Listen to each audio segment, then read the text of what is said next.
Bienvenue à la célébration de 2 décennies d'existence d'une institution remarquable, l'Association des caisses de financement à la base.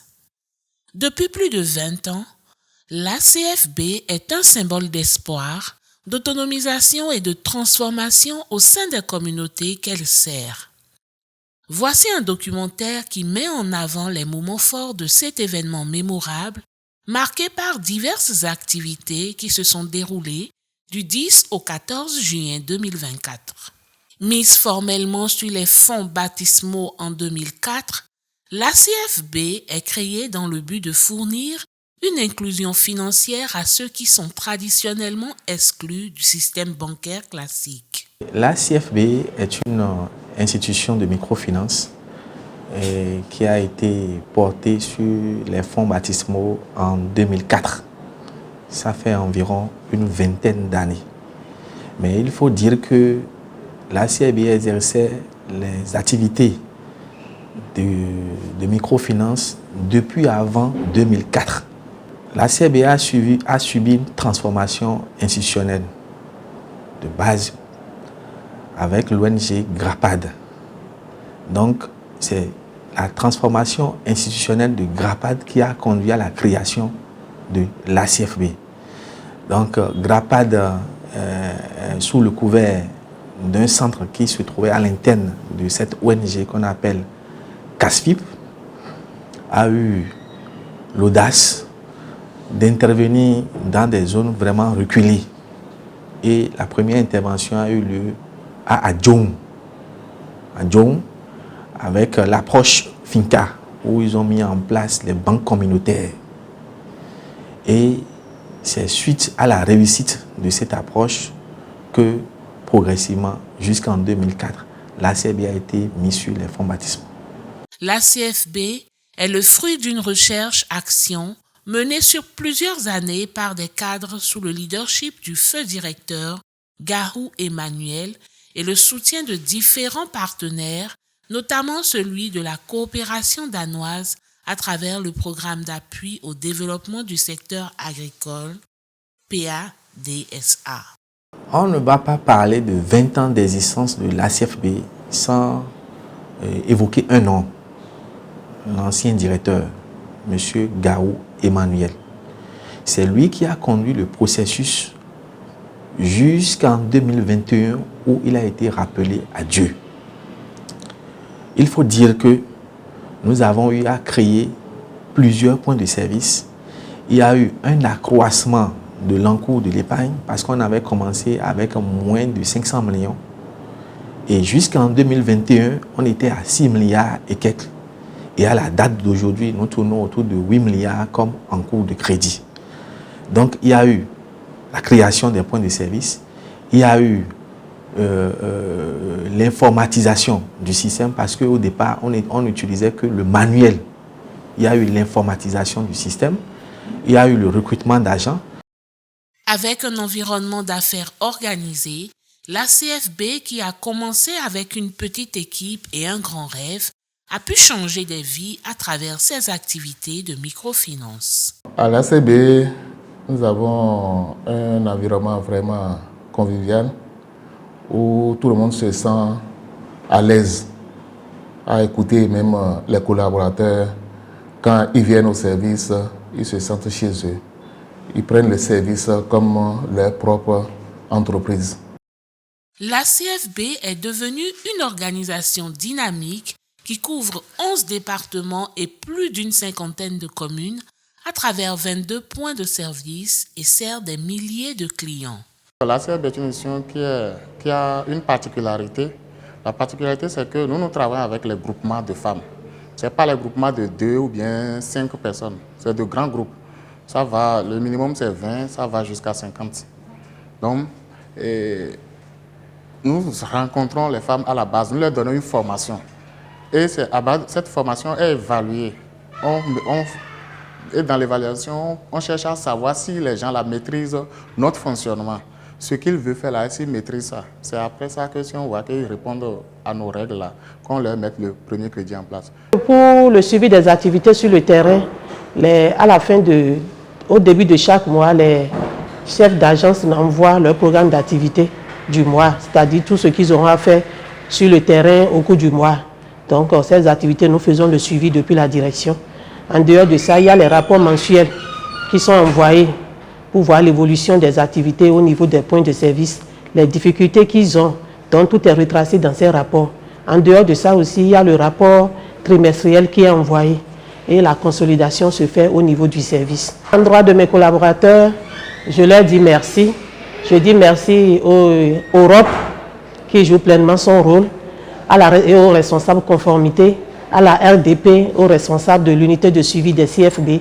Je leur dis merci. L'impact donc est suffisamment grand en ce sens que, et puis important, parce que nous avions commencé avec une ONG. Et avec cette ONG maintenant, ce que nous avions commencé, c'est par donc, les crédits épargne. Avec les crédits épargne, on a constaté que les bonnes dames avec qui nous avions commencé, c'est-à-dire par des groupements, ces bonnes dames maintenant ont constitué donc des épargnes. Et ces épargnes-là aujourd'hui sont devenues vraiment importantes. Et parmi maintenant donc ces dames, il y en a qui peut-être pour des situations qui s'occupent correctement maintenant donc de leurs enfants et qui arrivent maintenant donc à payer, disons, la scolarité donc de leurs enfants. Il y a des dames maintenant qui se sont achetées par exemple donc des véhicules pour augmenter maintenant donc leurs activités. En dehors donc de ces dames-là, il y en a aussi qui aujourd'hui par exemple ont construit des maisons, ont construit maintenant donc disons des maisons à louer et aussi soutiennent maintenant donc disons leurs maris dans l'éducation maintenant donc de leurs enfants. Donc par rapport, disons, à l'impact, je pense que c'est vraiment important et ça a beaucoup contribué maintenant donc au développement social maintenant donc de notre pays.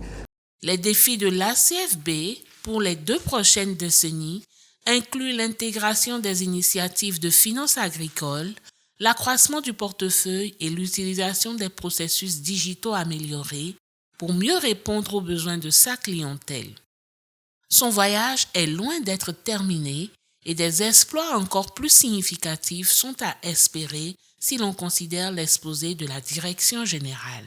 Si on se réfère même à la vision de l'institution, qui est d'être une institution financière de référence, offrant des services financiers et non financiers à sa clientèle, je peux dire que pour les 10 ans ou bien les 20 ans à venir, nous ne pensons pas à autre chose qu'à la digitalisation de nos services, l'accroissement du portefeuille. Donc, pourquoi pas ne pas aller au-delà de 20 milliards d'encours de crédit. Il y a la transformation institutionnelle qui nous attend encore avec la nouvelle loi et nous allons penser également à la modernisation du système. Les festivités ont commencé par une réunion du CODIR élargie aux chefs d'agence, organisée pour faire le point des activités des entités et d'analyser la situation financière de l'institution. Le mercredi matin à 8 h, s'est tenu sur le terrain de foot Fair Play de Fidjrosset un match amical entre ACFB et un de ses partenaires, Kajik Fi. Ce match visait à renforcer les liens de solidarité et de partenariat gagnant-gagnant entre les 2 institutions. Bien que toutes les équipes aient bien joué, c'est l'ACFB qui remporta la victoire. L'atmosphère était propice aux encouragements et à la camaraderie, comme en témoigne cette intervention du coach de l'équipe d'ACFB.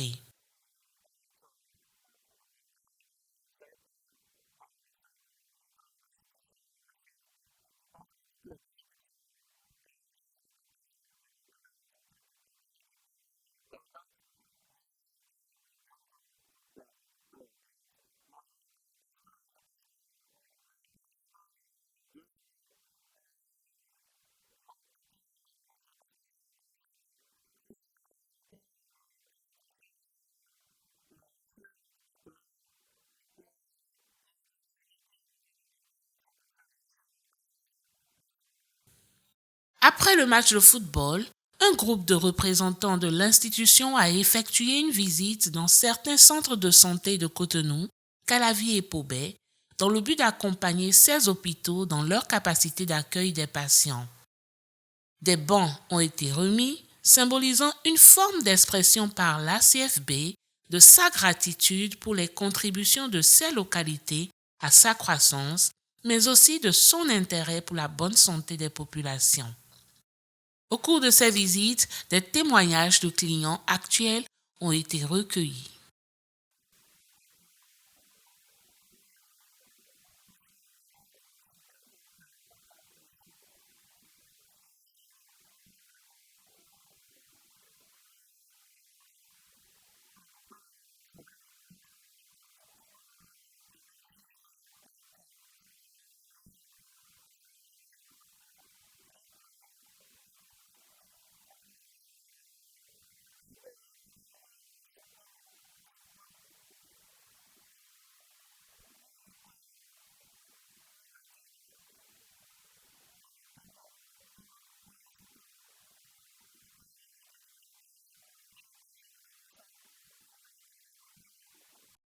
Le jeudi 13 juin 2024, le personnel, les dirigeants et certains adhérents de l'ACFB se sont rassemblés à la direction générale de l'institution pour une marche de remise en forme jusqu'à la plage de Fidjrousset, où des exercices physiques et sportifs ont été réalisés avec l'appui d'un coach. Cet événement démontre l'intérêt de l'ACFB pour le maintien d'une bonne santé physique, autant pour son personnel que pour ses clients. Ancrés dans l'assurance que la réussite de leur institution dans ces projets est aussi favorisée par une source divine, l'équipe de l'ACFB a fait dire une messe pour la circonstance. Gage majeur de détermination à étendre son réseau et son impact dans la mission d'autonomisation des femmes, des promoteurs de projets agricoles et de l'accès au crédit pour les agents permanents de l'État, l'institution ACFB ne perd aucune occasion de s'armer dans toutes les dimensions. Le vendredi 14 juin, une assemblée générale ordinaire a été organisée pour faire le point des activités réalisées au cours de l'exercice 2023, conformément à la réglementation, évaluer les résolutions prises une année en arrière et formuler de nouvelles résolutions. Les organes dirigeants de l'ACFB et tous les représentants de toutes les régions du pays étaient présents. Le soir du même jour, un dîner de gala a été organisé. Cette soirée riche en couleurs artistiques et culinaires a été une occasion pour l'institution de primer ses meilleurs clients et d'honorer ses anciens membres d'organes. Aussi, l'amicale des retraités de l'ACFB a-t-il vu le jour? Alors que l'ACFB tourne cette page et regarde vers de nouveaux horizons, son équipe exprime ses sincères gratitudes à tous ceux qui ont fait partie de ce voyage incroyable.